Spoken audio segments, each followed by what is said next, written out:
చేసుకోవచ్చు. కానీ మన ప్రభుత్వాలు అలా ఆలోచించట్లా. ఎంత పెద్ద ఖర్చు ఉంటే అంత గొప్ప పథకం అనుకుంటున్నారు. ప్రజలు కూడా అట్లా అనుకుంటున్నారు. తక్కువ ఖర్చు ఎక్కువ ఫలితం ఆలోచించట్లా. ఎక్కువ ఖర్చుతో తక్కువ ఫలితం. ఖర్చు చూస్తున్నారు కానీ ఫలితం చూడాల. అందుకని అవుట్కమ్ ఓరియంటెడ్, ఫలితం ఏంటో చూడాలి. ప్రజలకు ఏం జరుగుతుందో ఆలోచించాలి. ప్రజల డబ్బుని మనం చాలా పాపంలాగా చూడాలి. ఒక్క పైసా వృధా చేయకూడదు. ఎన్టీ రామారావు గారు ఒకసారి ఈ ఇంటెలిజెన్స్ వారంతా వచ్చి, సార్ ఇక్కడ నక్సలైట్ థ్రెట్ ఉన్నది, ముఖ్యమంత్రి గారి కారు సరిగ్గా నడవట్లేదు, పికప్ సరిగ్గా లేదు, ప్రమాదం ఉన్నది, కారు మార్చాలని చెప్పని కోరారు. నేను ముఖ్యమంత్రి గారితో చెప్పాను, ఏమంటే మన కారు మారుద్దాం, రిస్క్ ఉందంటున్నారు, పాత కారు ఏదని చెప్పంటే, డబ్బులు ఎందుకు వేస్ట్ జయప్రకాష్ గారు, రిపేర్ చేస్తే పోలా అన్నాడు. ఆ రోజుల్లో కారు 2 లక్షల రూపాయలు. అంబాసిడర్ కారే ఉండేది మార్కెట్లో, ఇంకేం ఉండేది కాదు. అంబాసిడర్ కారు ఇంకోటి కొనాలంటే ముఖ్యమంత్రి గారి కోసం 2 లక్షలు అయ్యేది. 2 లక్షల రూపాయల ఖర్చుకు ముఖ్యమంత్రి గారు అంత ప్రతిష్ట ఉన్న ముఖ్యమంత్రి, అంత జనాదరణ ఉన్న ముఖ్యమంత్రి, డబ్బులు వేస్ట్ అండి, రిపేర్ చేద్దాం, రిపేర్ చేయించుకున్నారు. పొదుపరితనం కావాలి ప్రభుత్వంలో. ప్రతి రూపాయిని కూడా పాలకులు, అధికారులు కానీ లేకపోతే ఎన్నికైన నాయకులు కానీ ప్రతి రూపాయిని చాలా పవిత్రంగా చూడాలి. ప్రజాధనం ఇది.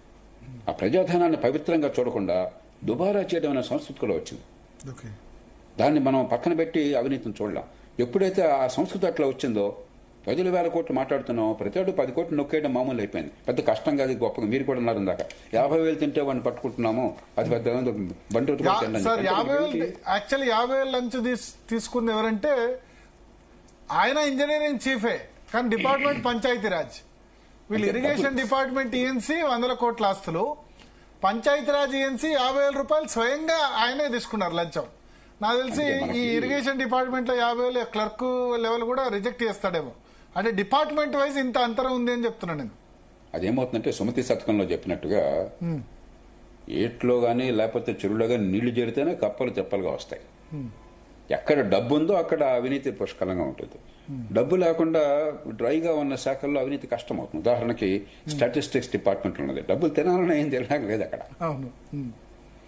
అలా కాబట్టి అక్కడ డబ్బులు ఎక్కడ చేరుతాయో, ఇరిగేషన్ పెద్ద ఎత్తున ప్రాజెక్టులు అంటున్నావు, ఇరిగేషన్ అంటున్నావు, మరో శాఖ అంటున్నావు, ఎక్కడ డబ్బులు.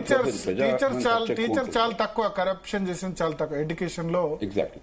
అట్లాగే ఎక్కడ నియంత్రణ ఉంటుందో, ప్రభుత్వానికి నియంత్రణ అధికారం ఉందనుకోండి, నా కలం పోటుతో మీకు లాభంగా నష్టంగా చేయగలను అనుకోండి, అక్కడ లంచం ఉంటుంది.